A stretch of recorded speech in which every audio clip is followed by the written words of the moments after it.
Hello again, I am Jim Bob. Welcome back to Big Bud Farm. And, well, we've broken the $2 million mark, as you can see. After we did our super silage sale on Saturday, I went ahead and did a harvesting contract job on Field 2. Harvested a load of sunflowers, and the money from that, combined with the 1.5, 1.6 million or so that we had, means that we are now just over the 2 million mark. So we are very close now to being able to buy Field 1. I think another couple of episodes and we'll be there. So we need to do some work on our fields. I mean, as you can see, everything field-wise in the game at the moment is in a state of just been harvested. So it's like a completely blank canvas at the moment. We need to work on fields 3 and 5. There are 2 fields. And we'll probably do a little bit of logging as well, just to clear out some of the remaining logs that we have left. We need to decide what we're going to plant on our 2 fields, and I think we're going to go with wheat. Yeah, we've got plenty of canola, we've got some sunflowers, we've got the soybean that we've just harvested on our last round of crops. So let's go for something we haven't done yet, and we'll go, I think, with wheat. Can you imagine just how many bales we're going to get off the fields that we own? Just off those 2 fields, we're going to get a huge, huge amount of bales. So we'll probably need to get another bale trailer, because ours is currently obviously full of wool pallets. So let's get in our 747. Let's go pick up our Terminator seeder.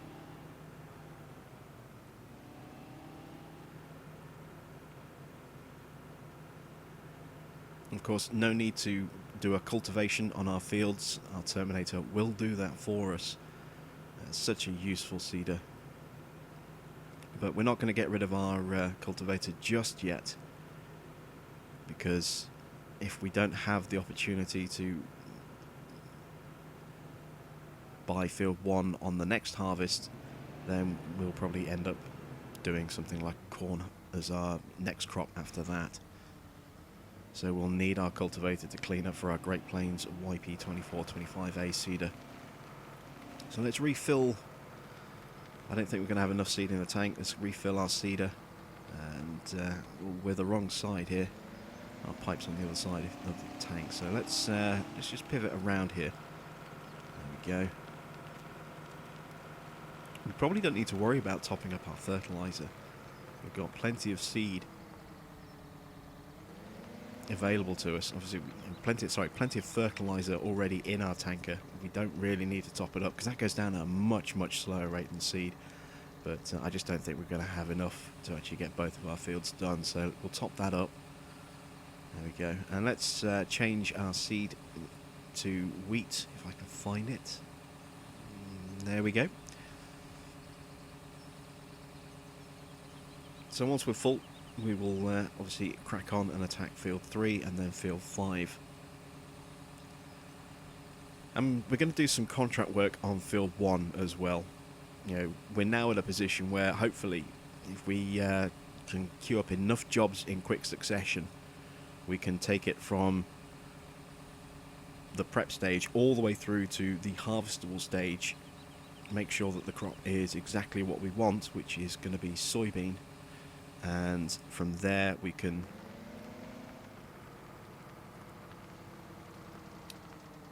I just lost my train of thought for a second there. From there we can obviously make sure it's fully fertilized as well, and that means that when we have enough money, we'll have a field full of a very high value crop to immediately give us a little bit of that money back once we harvest it. But we've got our own fields to worry about before then. So here we are on field 3.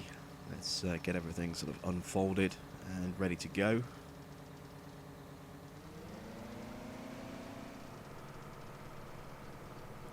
Looks like we're lined up pretty well.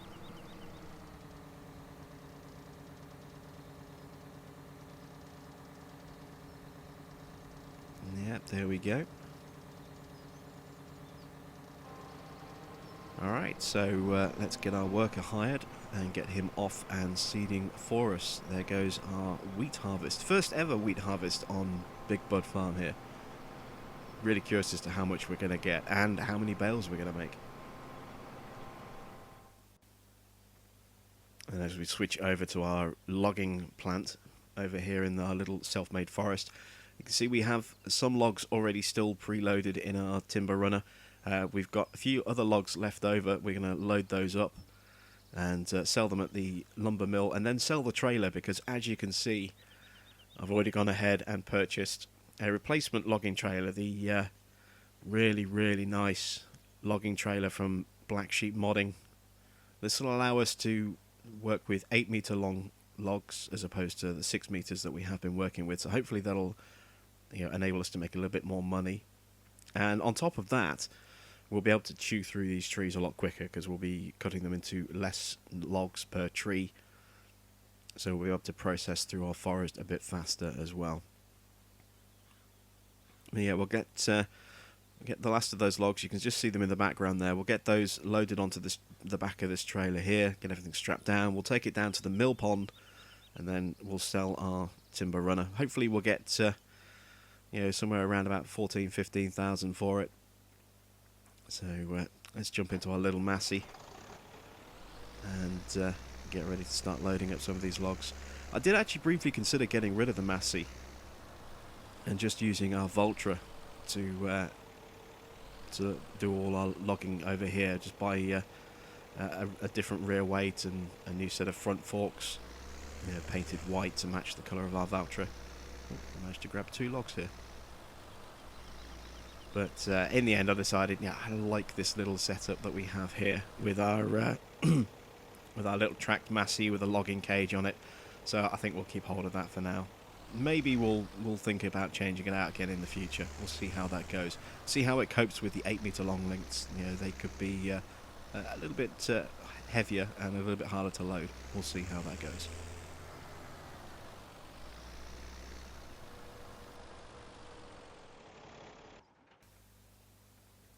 There we go. That's all of the logs loaded up. So let's strap them down. Yep, that's all the straps. Okay. Now it's time to go take these to the mill pond and get rid of them.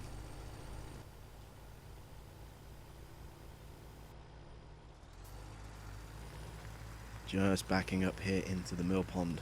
Straps are gone, taking those off, so let's just ease our way in. Don't want to drive in too far. There we go. Beautiful. So not a huge amount of money, but we didn't expect to make a vast sum from a half trailer, but it's enough. So let's go and sell our timber runner trailer at the store. We don't normally take this little side road here. We normally go down the opposite side, so we'll take this one for a little bit of a detour. Get to see the forest from the other side for a change. You see our equipment through the trees there.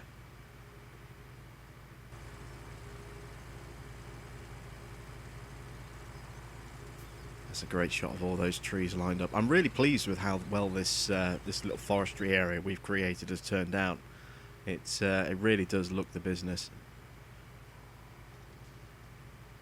Of course, it's not 100% complete. We need to do a little bit of tweaking. I want to probably put in a second sort of loading area about halfway down, 2/3 of the way down it, just so that we can load those logs on a little bit easier. So a little bit more work to do, and we might add a little bit more grass to it as well. Not entirely sure just yet, but there we go. We're at the store, so let's back our timber runner into the box, pull away, and how much are we going to get for this thing?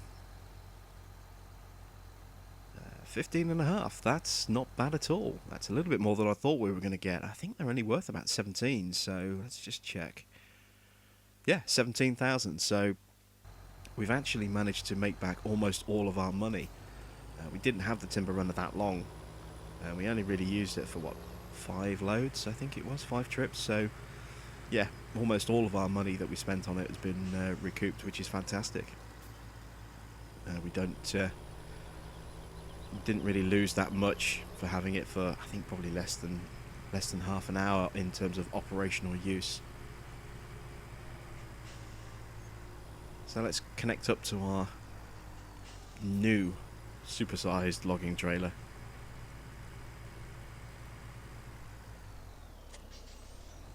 There we go.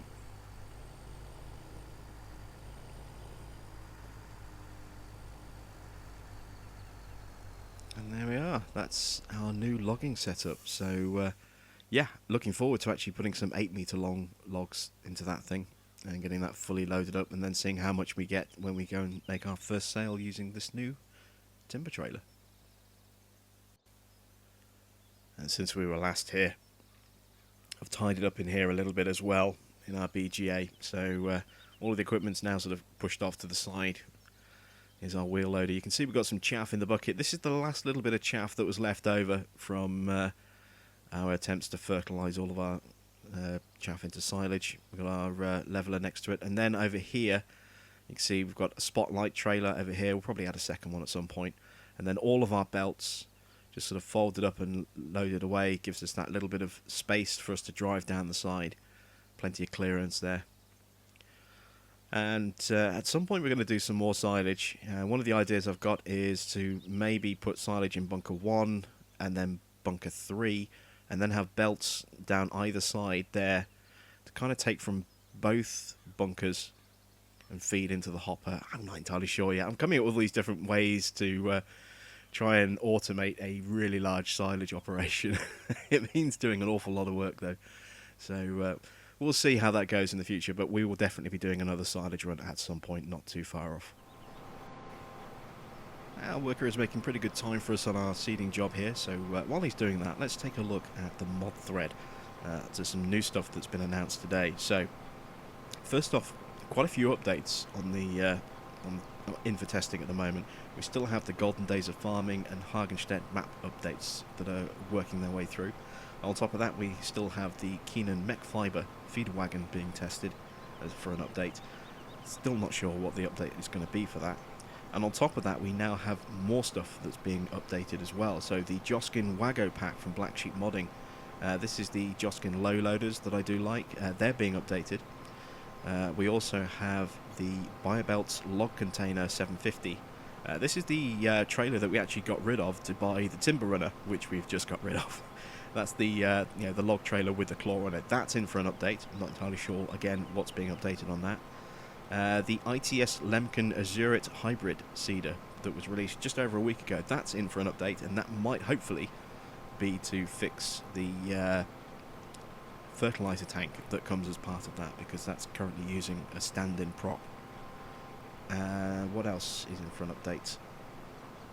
I think that's all of it for the updates, actually. And then new stuff, we have a new map on the way, Pacific Inlet Logging. So another map from FDR Logging, that's on its way. We'll get a full tour up on the channel as soon as that's available. From CD Models, we have the Chieftain Triaxle Low Loader Trailer. We have a couple of Sutton mods, the Sutton High Force Fork with Hardox and the Sutton High Force High Tip Root Basket. Haven't really been able to find any details of these just yet, but I will keep looking. We have the Wheel Loader Bale Fork for consoles. This, I think, if it's the one I think it is quite a nice looking claw that'll be really useful for those big wheel loaders, be able to spike several bales at once. We have the Major Muckout 750, which is a fertilizer spreader, well, it's a manure spreader, just a small one there. The Biobelt Turntable Timber Trailer TTLT, looking forward to seeing what that's going to be. And what else do we have? Oh yes, the Stewart PS1823H. This is kind of a multi-purpose trailer which can have standard grain, silage, and I think potentially root crop / manure configurations as well. So looking forward to seeing that one. That one's from ARM Team, who've been throwing out quite a few mods quite recently onto console. So good to see that those are still coming across as well. So that's it. That's the mod news for today. And looking forward to seeing some of that new stuff. Just got the end of this little strip here left to go, and then we are done with field 3, and we can make our way over to field 5. always end up doing this last little bit on my own. You know, do it manually, save a few dollars, and the AI just doesn't like it anyway for whatever reason. But there we go. So we'll get folded up, and we'll make our way over to field 5. There we go. We've got a car coming. We can just get ahead of. Yeah, there we go. Just made it through before he got there, and start unfolding again. And we'll get ourselves lined up. I'm actually getting quite good at judging, you know, where to line up this thing.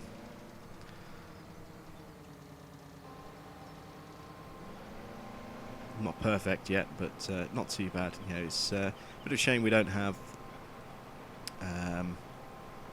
ridge markers on this seeder, but actually we're right on the edge, and I'm worried that we might not quite get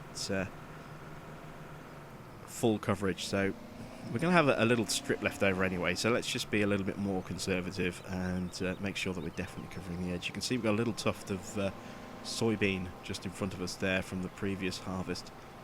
So, there it goes. We'll make sure this way that we're definitely going to cover, you know, the entire field, and we're not going to get any thin strips, you know, on the edge of a field left over.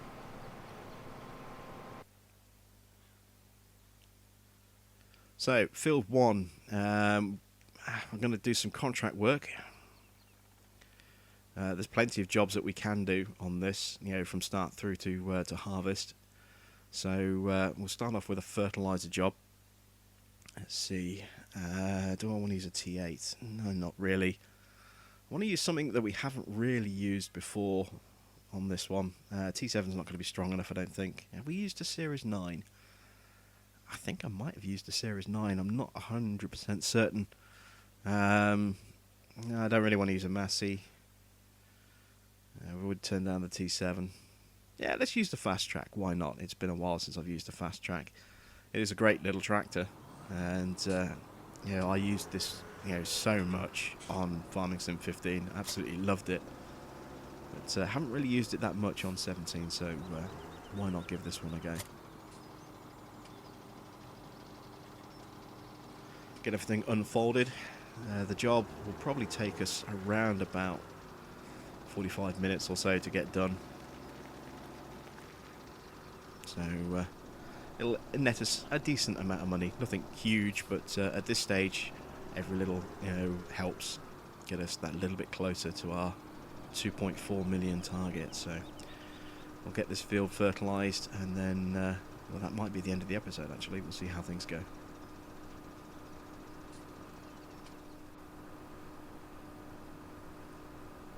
Okay, so at this point in the recording, I actually lost my audio recording, so I'm going to have to try and remember what it was I talked about and replace that bit of commentary, because it's gone. For whatever reason, my mic only recorded half of the episode. So here we are then on field 1, and I think we're in a good position financially.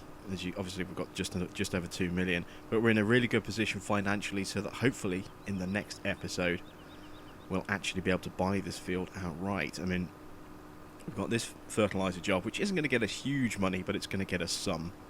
And then after that we'll have a cultivating job that will be available to us, and then a seeding job. And if I'm careful and I choose a seeder that doesn't fertilize, such as the Lemken 12-meter seeder, then that'll open up an additional job on top of that for fertilizing, and then there'll be a final third stage of fertilization at some point after that. So that's 5 jobs that we've got lined up, and the money from all of those should hopefully give us enough to be able to buy this field outright. And if I make sure that we get soybean planted on this field, basically to do that, what I'll do is when I get to the seeding part, I'll load up the job, I'll connect it to the seeder and see what seed is selected. And if it's a seed I don't want, I'll cancel the job, reload, select the right seeder. It'll take me a long time, I think, to shuffle through. Hopefully I'll get it quite quickly, but it could take me a long time to keep shuffling through until I get the job that I want with the seed that I want, and make sure that we get some soybean planted on this field, because it's 2.4 million to buy the field, but we can recoup quite a big chunk of that money when it comes to actually buying the field if we buy it with a full fertilized, fully ready crop of soybean. That'll be worth quite a lot of money. You know, over 30 hectares of soybean to harvest means you know, several 100,000 litres. And if we can get say 1,000 litres, or $1,000 per 1,000 litres, then that means we're looking at $300,000 to $400,000 in income just as a rebate on the field. So all of a sudden that field goes from 2.4 million down to around about 2 million, and that money can then be reinvested into the additional equipment that we're going to need to make this into a much more efficient field. So our new fertilizer, our second harvester that we're going to need, just the harvester itself and a standard draper header, that's practically 500,000 there. You know, that's expensive. We're going to need a couple of Bromar mother bins as well. That's another 260,000. We're going to need probably another Terminator seeder. That's another 300,000 plus. I'd also like to get another Great Plains seeder. That's another 100 grand on top of that as well. So it all adds up really, really quickly. But this is the challenge of this map on hard. I mean, this is what I wanted. I wanted a proper challenge. Everyone was saying when this map first came out, there's no way you could be able to play this farm legitimately on hard. It's just too difficult. Everything's too expensive. You'll never be able to do it. And I was like, I think it's doable. It's going to take a long time to get going, but once we get going, I think this farm could actually do really, really well. So I ummed and ahed about doing a series. I mean, you remember when I first released the map tour for Mustang Valley, those of you that have watched it, remember I talked about how I didn't know whether a series on this map would work unless it was very heavily edited. Because at the time, I was still recording, just sort of, hitting the record button, recording for 45, 50 minutes, stopping the recording, and that was my episode. Now I'm doing a lot more editing, making a lot more, taking a lot more footage and condensing it into a smaller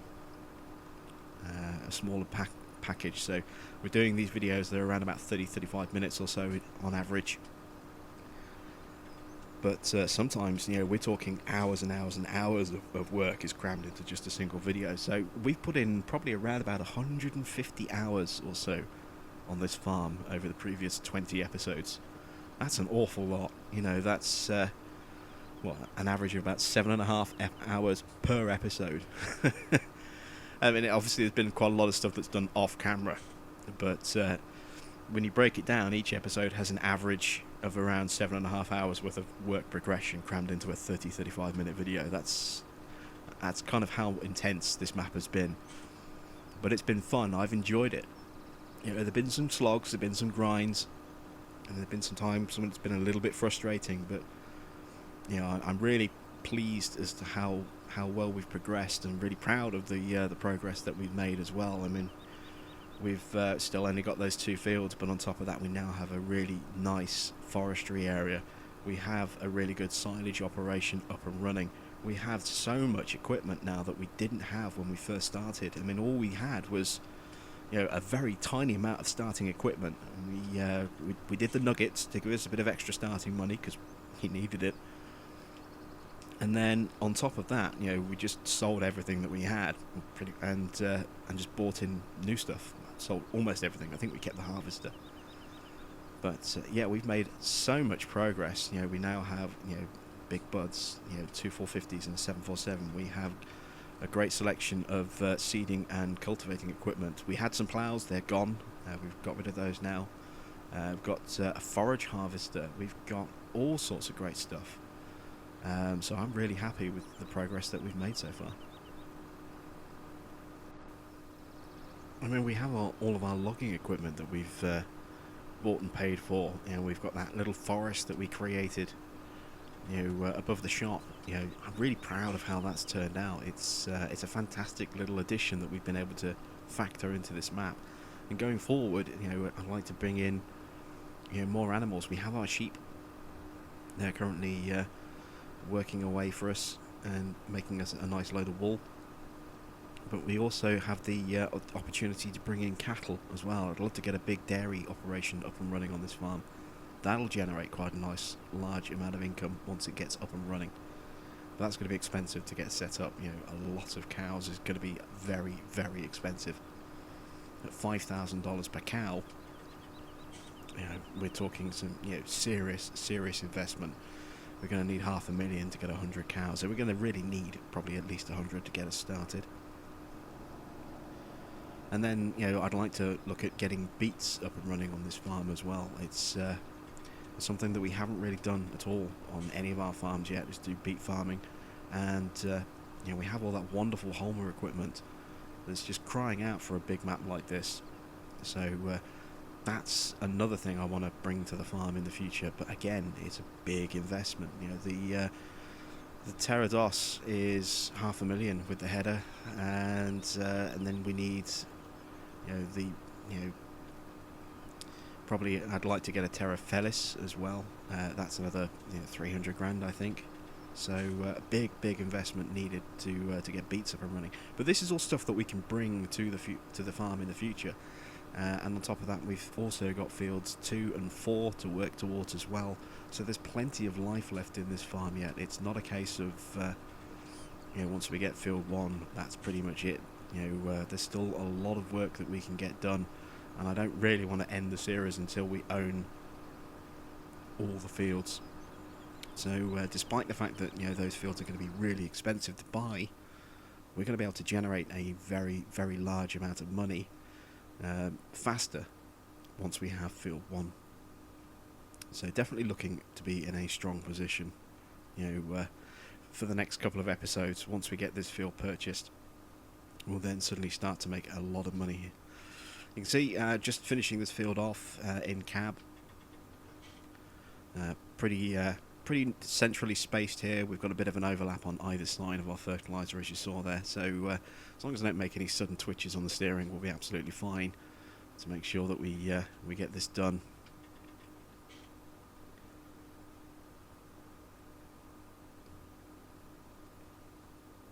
And the channel's really been growing really quickly recently as well. So I just want to say a big thank you. It's only like, it feels like 10 days ago that I hit 400 subscribers, and now I'm almost at 500 already. So channel has kind of exploded in the last couple of weeks, and I just want to say a big thank you and a big hello to all the new viewers. It's great to have you, and I hope you continue to enjoy the content that I put out on the farm.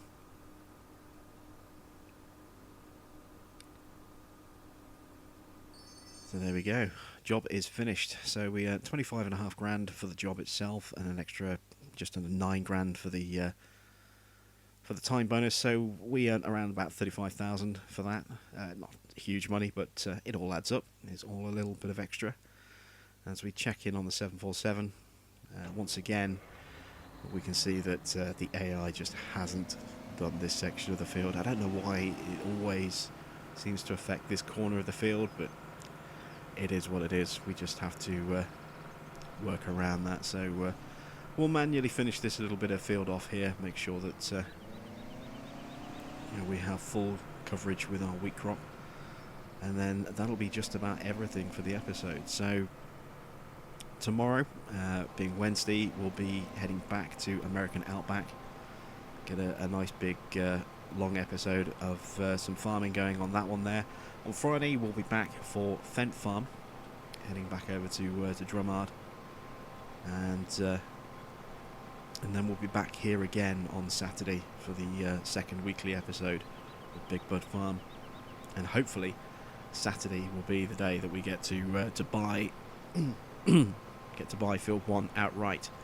So keeping my fingers crossed on that one.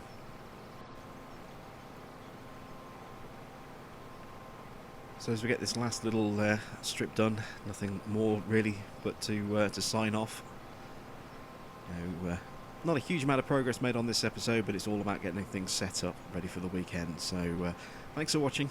I am Jim Bob, and I will catch you back on the farm very soon.